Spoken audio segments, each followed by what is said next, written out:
মহিলা আছে বেশ কিছু, মহিলাদের দিয়েই কাজ করতে হবে, এটা পুরুষরা দেওয়া হবে না, এবং পুরুষের কিছু কাজ আছে মহিলা দেওয়া হবে না। রাজশাহীর ব্র্যান্ডই হচ্ছে রেশম। রাজশাহীতে রেশমের পরে হয়তো আমটা এসছে, কিন্তু আসলে রেশমই হচ্ছে মূল। রেশম ছাড়া রাজশাহী কিন্তু অসম্পূর্ণ। রাজশাহীর ব্র্যান্ডই হচ্ছে রেশম। এই ব্যবসার আগে আসলে অন্য একটা ব্যবসায়ী ছিলাম, তো এই ব্যবসাতে আসার কারণ হলো যে আমার এলাকাটা হচ্ছে এই ব্যবসার পাশাপাশি, বিশিকের পাশে আমার মহল্লা। এই ব্যবসাটা মোটামুটি বেশ ভালোই চলছিল সিল্কের এক সময়। কয়েক বছর ধরে ব্যবসাটা একটু মন্দা যাচ্ছে।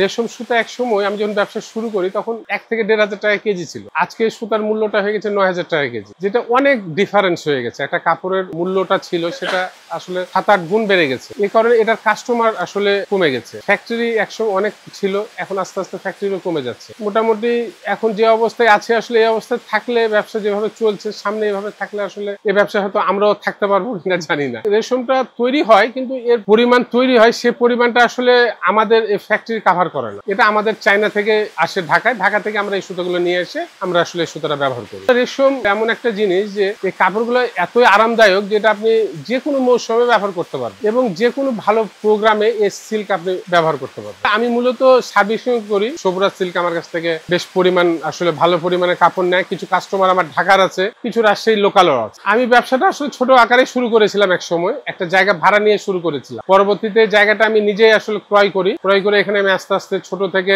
এই অবস্থায় এসেছি। প্রথম আসলে আমার লোকজন ফ্যাক্টরিতে 4-5 জন দিয়ে কাজ শুরু হয়েছিল, এখন প্রায় 25 থেকে 30 জন ওয়ার্কার আছে আমার ফ্যাক্টরি। আমরা এটাকে আসলে মসলিন সিল্ক বলছি। এটাও পাতলা, এটা আসলে 1 গজ কাপড়ের ওজন মাত্র 25 গ্রাম। এইটা হচ্ছে আপনার কয়েক বছর হলো, আগে অনেক মোটা হতো, একটা কাপড়ের ওজন 400-500 গ্রাম হতো একটা 7 গজ কাপড়ের। এখন নর্মালি এটা 150-60 গ্রাম। আমাদের তৈরি মোটামুটি এটা সব থেকে হালকা। এটাই নতুন করে আবার আবিষ্কার হয়েছে। এক সময় এটা আসলে অনেক আগে ছিল, ঢাকার মসলিন নামে এক সময় ছিল। ঢাকার আদলে এটার নাম দিয়েছি মসলিন সিল্ক। শাড়িটা একটা 7 গজ শাড়ি, আপনার একটা আংটির একটা রিং এ আপনার চলে যাবে, একটা ম্যাচ বক্সে এই 7 গজ কাপড় ঢুকে যাবে, এমন হালকা এবং ওজন এত কম। এটা যখন এই কাপড়টা ব্যবহার করবেন, এই মসলিন কাপড়টা আপনি শীতে ব্যবহার করলে শীতের মতন আর্দ্রতা পাবেন, গরমে ব্যবহার করলে গরমের মতন মজা পাবেন। সব সময় ব্যবহার করা যায় এবং সব ঋতুতে কাপড়টা চলে। এটা অনেক কালার আছে, এটা আমরা বিভিন্ন কালারের বিক্রি করে থাকি। এটা আমাদের অর্ডার যেভাবে হয় সেভাবে আমরা আসলে কালার করে এটা ডেলিভারি দিই। আমার পুঁজিটা আসলে ইনভেস্ট হয়েছিল খুব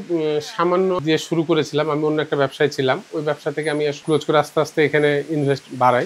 পরে আমি ছোট করে ব্যবসাটা এক জায়গায় ভাড়া নিয়ে শুরু করি। এরপরে এখান থেকে আমি এই জায়গাটা নেওয়ার পর আমি ব্যাংকের কাছে একটা লোনের আপিল করি, এবং ব্যাংক আমাকে সেই সাপোর্টটা করেছিল, এবং ব্যাংকের মাধ্যমে আমি এই ব্যবসাটাকে আস্তে আস্তে আসলে উপরে নিয়ে যাওয়ার সক্ষম হয়েছে। আমাদের হচ্ছে প্রোডাকশনের ব্যবসা। আমাদের এই সেলটা যদি প্রোডাকশনের উপর নির্ভর করে, যদি আমাদের ফ্যাক্টরির প্রোডাকশনটা ঠিক থাকে, মেশিনগুলো রানিং থাকে, তাহলে আমরা টিকে থাকতে পারবো। আর যদি আসলে সেল না থাকে তাহলে আমাদের প্রোডাকশন হবে না, তখন আমরা কিন্তু এটা লস করতে থাকি। ব্যাংক একটা এমন একটা ব্যাপার যে ব্যাংকের যে পুঁজি নিয়ে আমরা ব্যবসাটা করছি, ব্যাংকের ইন্টারেস্ট গুলো যখন কম থাকে তখন আমাদের জন্য খুব ভালো হয়। কিন্তু এখন এমন একটা অবস্থা, ব্যাংকের ইন্টারেস্ট 15-16% হয়ে গেছে। আসলে এটা 9-10-এর ভিতর থাকলে আমাদের জন্য খুবই ভালো হয়। এই কাপড়টা আমাদের কাছ থেকে ঢাকায় এই কাপড়টা অনেকে নেয়, এরা আসলে এই কাপড়গুলোকে ইম্পোর্ট করে। আসলে আমরা যেটা হয়তো নিজেরা করি না, কিন্তু ঢাকায় এই কাপড়, একটা কাপড় আমাদের কাছ থেকে 3,000 টাকা দিয়ে হয়তো কাপড়টা ক্রয় করে, কিন্তু এই কাপড়ে একটা কাপড়ে 30-40 হাজার 50 হাজার টাকা পর্যন্ত এই কাপড়ে কাজ হয় ঢাকায়। এই কাপড়টা আমেরিকা, ইংল্যান্ড, বিভিন্ন দেশে সেল হয়। আমরা খুব সামান্য লাভ করি, কিন্তু আমাদের কাছ থেকে যারা